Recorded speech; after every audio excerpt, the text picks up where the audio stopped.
Nusprendžiau pirmą kartą išsikepti šituos omleto krepšelius. Šiaip kaip dariau, tai realiai tiesiog kaip omletą daryčiau. Įbėriau ten cukiniją, papriką, alyvuoges ir kepiau. Problema su jais yra, kad šiaip tipo iš esmės jie atlimpa, bet dugnas ne ir jie tokie keistokie. Bet žinau, pirmą kartą bandžiau, negaliu savęs teisti, nu bet tas dugnas.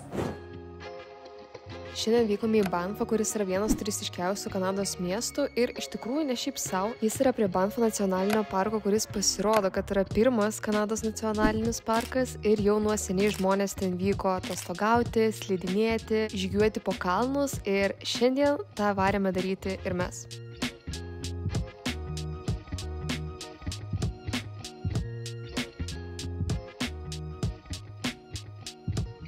Aš bandau fokusuoti kalną, man fokusuoti su purvino langą autobusu. Kodėl tavo oda blizga? Mano oda blizga. Kažkokias apie waterfall. Nu va, jis matai? Ar matosi? Ne kažką. Aš jums aprašysiu, ten užšalęs vanduo ir jis visiškai žydras ir visas leduose.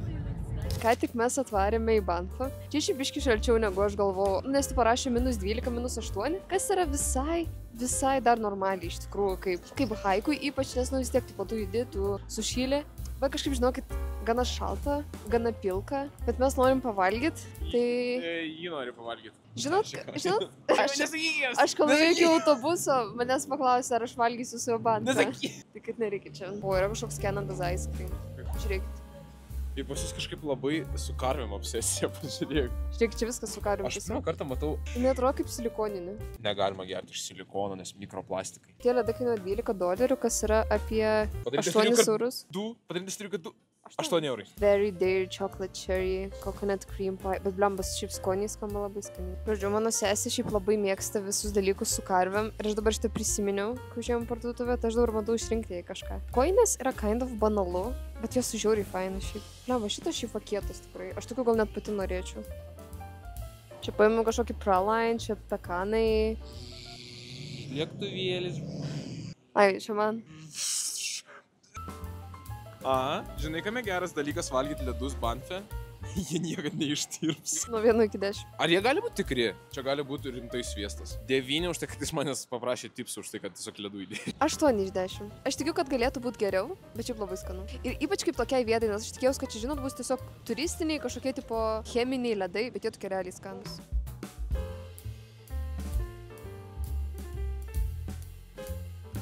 Žiūrėjom į kepyklą, tai šitie sumuštekai kainuoja po $15, kas yra apie 10 eurų. Čia yra breakfast sandwich, o čia yra kažkokia focaccia su brie ir vištiena, man atrodo, kaip už $15, 6 iš 10. O Jėzu, koks tavo šūd... Gerai, aš dabar paragavau šiaip visai normalų sumuštinį. Šitas gal kokie 6-7 iš 10. Šitas kokie 4 iš 10. Lemma, $15. Žiauri pilka ir drąsninga. Per kamerą iš viso atrodo, kad ten nieko kalno praktiškai nėra. Bet čia yra kalnas. Patikėkit, jūs turite patikėti mane, aš gal nupiešiu, prifotoshopinsiu čia kontrastus kalno. Ja, ar mes pasirinkom gerą dieną? Haikui? Galbūt ne. Haikas teoriškai tik dabar prasidėjo. Visi tokie uždūsi, čia toks yra retas oras. Šis žmonės taip normaliai gerai apsirengė su spygliais ant batų, mes biški be spyglių ant batų. Šiaip šitas haikas turi trukti apie 1,5 valandos, valandą kem. Nežinau, vaizdai kaip ir turėtų būti gražus, bet su tokiu pilku oru aš abejoju, kad mes labai pamatysime tuos kalnus. Atsimenu, medžiojam čia tokį brieduką, žinai, jis bėga, aš tik tai... Čia yra pats baisiausias iš visų. Vakar aš nelabai vertinu šitus keksiukus, bet sakoma, gamtoj maistas skanesnis. Cheers. Nu kaip, Sima? Nu, nelabai. Blemba, galėjau geriau kažkaip. Šūkiai jie beskoniai. Alaus review. Alaus? Alaus review. Aš ir tavo kamera. Jo. Outfit čekas žiemos haikui. Kepurė ne mano, kepurė man paskolino hostas, pas kurį aš kambarį nuomojuos. Pirštinės irgi ne mano, pirštinės yra Sašos. Šitas galvot yra mano, šitas irgi ne mano, čia aš irgi pas hostą pasiskolinau. Ir netgi, žinokit, kelnes yra ne mano, kelnes aš irgi pasiskolinau, bet jos yra žiauriai šiltos, nes jis yra tokios kaip slidininko. papučiu šitų kelnių yra dar termotimpas, nes kitaip aš tiesiog būčiau ledinukas. Tada čia yra, žinot kiek sluoksnių? To aš paskaičiuosiu. Ant gerai, 4, 5. Tai yra maikė, termo palaidinė, megztukas, Patagonijos šitas fleeces ir striukė. Ir šilta, nešalta, galima ir prie -12 vaikinti. Aš negaliu šitą ženklą parodyti. O dar noriu su jumis pasidalinti programėlę, kuri man labai supaprastino šitą Kanados kelionę ir taip pat, kai buvau Amerikoje, iš kur irgi bus vlogas. Ir tai yra Seili programėlė, kur aš perkuosi internetą. Tai man buvo visiškai atradimas, kai aš nukeliavau į Japoniją ir man parekomendavo išbandyti eSIM. Visų pirma dėl to, kad tai yra tiesiog labai paprasta. Seili reikia tik tai vieną kartą instaliuoti elektroninę SIM ir po to tiesiog pirkti planus tai šaliai, kurią atskrendi. Nes, pavyzdžiui, su kitom programėlėm man reikėjo kiekvienai šaliai atskirai instaliuoti elektroninę SIM ir Seili turi žiauriai daug įvairių šalių planų ir jūs galite nusipirkti arba tam tikrai šaliai, arba tarkim, jeigu jūs keliaujate į Aziją ir jūs tenais lankysite, sakykime, kokias 3-4 šalis, jūs galite bendrai tiesiog Azijai pasiimti savo planą ir tada nesvarbu, kokią Azijos šalį jūs būsite, jums tenais visur galios tas pats planas. Labai ačiū Seili, kad parėmė šį video, o jūs kviečiu atsisiųsti šią programėlę ir taip pat pasinaudoti mano nuolaidos kodu bet kuriam planui SIMONACIM, kad gautume dar 15% nuolaidą. Ir galim grįžti prie video. Tai žygiavome dar ilgai ir padarėme pilną žygio maršrutą, kaip ir turėjome, bet galiausiai jokio kalno normaliai taip ir nepamatėme, tai tiesiog grįžome į Banfo centrą valgyti bebro uodegos.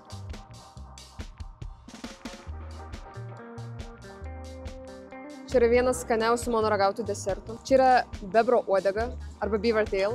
Tai žiūrėjau žiauriai daug visokių skonių. Čia yra tiesiog su klevų sirupu ir cukraus pabarstukų. Žiauriai primena čebureko tešlą, bet visom geriausiam įmanomam prasmėm. Ir dėl to, kad jis yra toksai su klevų sirupu, jis toks, žinot, sticky, toks su cukrum. Čia tokia kaip spurga tokia plokščia. Labai skanu. O pavadinimas, nes tipo, čia turi priminti bebro uodegą. O čia, nu čia jau paukštukam toks gabaliukas, bet čia buvo su bananais ir šokoladu. Tai labai stiprus 9 iš 10. Labai stiprus. Tokie, kur net norisi pasakyti 10 iš 10. Kas buvo mano kupriniai ir ar to prireikė per žygį? Buvo termosas, tiek Saša turėjo termosą, tiek aš turėjau termosą. Abiejų prireikė. Paėmiau atviruką tokį. Aš tiesiog turiu savo bullet journal ir aš jį tiesiog mėgstu klijuoti visokius dalykus iš kelionių. Nu dar buvo piniginė, tai man piniginės iš tikrųjų Kanadai niekada neprireikė, nes aš niekur nesu atsiskaičius grinais. Aš kažkada hostui paskridomuojas kambarį nupirkau kiaušinių. Tiesiog dėl šito aš turiu 10 kanadietiškų dolerių. Tai galiu parodyti, kaip atrodo. Turėjau visus 2,5 mėnesio, kiek aš čia esu Kanadai šituos. Ir tik dabar panaudojau, žinokit, veikia. Nes Banfe pačiam buvo -8, Calgary -25. Rankom buvo žiauriai šalta šiaip iš tikrųjų. Pamenu, kol mes važiavom metro, aš pasižiūrėjau savo pirštus ir jie jau biškį pradėjo mėlynuoti. Ir aš žinau, kad tuo momentu išsigandavau, aš jau galvoju, viskas man amputuos pirštus. Tai iš tie gerai labai sušildė rankas. Nu tada pasiėmiau su savim kremą drėkinantį ir aš norėjau jį panaudoti, bet aš po to pamiršau tiesiog, kad aš jį turiu. Vazelino reikėjo. Vazelino labai reikėjo, nes ne tik oda džiūsta per šaltį, bet ir lūpos tragiškai tiesiog. Pasiėmiau tokį lankstinuką iš Banfo, iš tos kepyklos, kur valgiam. Vėlgi, dėl tos pačios priežasties aš tiesiog kirpsiu ir klijuosiu į savo bullet journal. Tada aš paėmiau savo juostinį. Spėkite, ar aš jį panaudojau? Ne. Nes visų pirma snigo. Ir po to aš tiesiog apie jį pamiršau, kad aš jį turiu. Pasiėmiau tualetinį, kurio neprireikė. Nu tada čia va sesiai galiausiai ką išrinkau, tai va šitą dalyką. Nes aš pagalvojau, ko jinai turi. Jinai turi net kosmetinę, bet jinai neturi tokio dalyko. Aš tikiuosi nenupirko, kol aš čia Kanadoje esu. Paėmiau power banką, kurio prireikė. Blemba. Turėjau Sour Patch Kids. Pamiršau apie juos. Tai būtų faina suvalgyti juos po haiko. O šiaip jau baigėsi mano Kanados kelionė šitą ilgą. Tai ką galiu pasakyti? Visų pirma, aš supratau, kad aš esu labai greit priprantantis prie kitos aplinkos žmogus. Aišku, žiūriai pasilgau savo šeimos ir draugų ir aš labai noriu juos pamatyti jau. Ir tikrai pasilgau ir pačios Lietuvos. Bet aš nepasakyčiau, kad man buvo bloga, kad aš negaliu būti namie. Kartais man žydavo tokie emociniai momentai, kur aš norėjau tiesiog savo komforto zoną kažkokią. Bet aš supratau, kad aš gana greit galiu kitoj šalyje savo susikurti komforto zoną. Kas liečia pačią Kanadą, čia yra labai faina keliauti, bet aš supratau, kad aš nenorėčiau čia gyventi. Nors Kanada buvo mano svajonių šalis, atsimenu. Ir aš buvau tokia emotional, kai pirmą kartą čia atskridau, rugsėjį. Aš buvau tokia, oh my god, aš taip svajojau apie Kanadą, man neatrodė tokia tolima, nepasiekiama. Žodžiu, bet kodėl aš nenorėčiau čia gyventi? Pakalbėkime apie minusus Kanados, nes pliusai, man atrodo, jos yra gana akivaizdus ir žinomi. Tai labai mandagūs žmonės, čia nėra stereotipas, jie tikrai yra labai draugiški. Vaizdai Nu, jūs patys, ne, gerai, norėjau pasakyti, kad jūs patys matėt, bet šiandien jūs nematėt gražių vaizdų. Įmėsiu porą klipukų iš praeitų mano haiku čia, kur buvo gražesni vaizdai. Tie didmiesčiai su savo dangoraižiais turi labai fainą vaibą, bet kalbant apie didmiesčius, čia yra problema su žmonių narkotikų vartojimu. Ir jinai yra tokia pakankama. Ir kitas dalykas, kaip žmogus, kuris dievina vaikščioti. Čia galima varyti į kalnus ir žygiuoti, bet šiaip čia atrodo miestai labai pritaikyti mašinom ir labai nepritaikyti žmonėm ir viešam transportui. Aš jau nesuskaičiuosi, kiek aš kartų, jeigu pasigūglindavau, kur man kažkur vykti, kai su mašina būtų ten 10-15 minučių, o su autobusu ten valanda kem. Čia aš neperdėtu, čia realiai buvo tokia situacija. Šito aš irgi nepasilgsiu. Vat kažkaip apie Ameriką ir Kanadą aš savo asmeniškai susidariau tokį įspūdį, kad man čia atrodo faina keliauti, bet gyvent man vis tiek fainiau yra Europai. Tai va, tiek būtų iš šio vlogo, tikiuosi jums patiko. Kelionės ties Kanada nesibaigė, dar neturiu nieko suplanuoto, bet žinau, kad tikrai keliausiu ir filmuosiu apie tai vlogus, tai jeigu nenorit jų praleisti, kviečiu mane užprenumeruoti ir visiems iki kito video. Vos kamera.